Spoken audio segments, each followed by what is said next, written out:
બધા વાદળો આવી ગયા ને, કોઈ રહી તો નથી ગયું ને, કોઈ પાણી ભરવા તો નથી ગયું ને? ના ઇન્દ્રદેવ, બધા આવી જ ગયા છે ને જે બાકી હશે એને અમે કહી દઈશું. બોલો અર્જન્ટ મીટિંગ કેમ બોલાવી? આપણા કાર્યકાળનો અડધો સમય તો વીતી ગયો છે, પણ ઇમ્પોર્ટન્ટલી હવે આવે છે બધા તહેવારો. હા, હવે તો દિલ ખોલીને વરસવાનું છે. અત્યાર સુધી છે ને અમે શાંત જ બેઠા હતા, હવે મજા આવશે. એ શું મજા?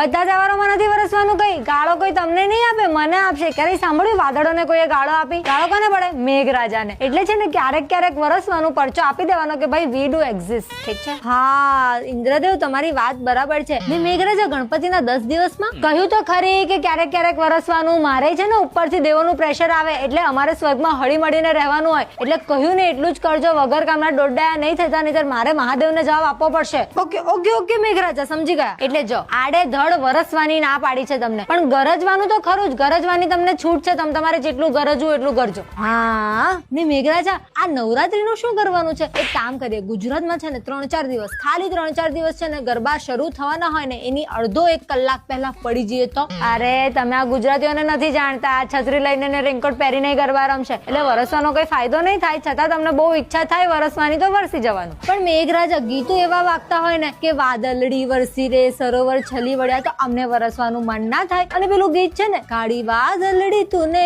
તો અમને વિનવે છે, તો પછી અમારે આવવું જ પડે ને. અમને આમંત્રણ આપ્યું છે એમને વરસવાનું, આપી પરમિશન. પણ એક વસ્તુ છે ને નાક વાઢીને કહું છું તમને બધાને, કે આપણે આ સભામાં જે વાત કરીને એ આ પૃથ્વી લોક પર ખબર ના પડવી જોઈએ. ખાસ કરીને અંબાલાલ કાકાને ખબર નહીં કેવી રીતે ખબર પડી જાય છે. જો કોઈ ફૂટ્યું છે ને તો મારાથી ખરાબ કોઈ નહીં હોય. બરાબર? ચાલો બધા કામ પર લાગો. વરસો ના વરસવું હોય તો જોવો, પાણી ભરો, જે કરવું એ કરો.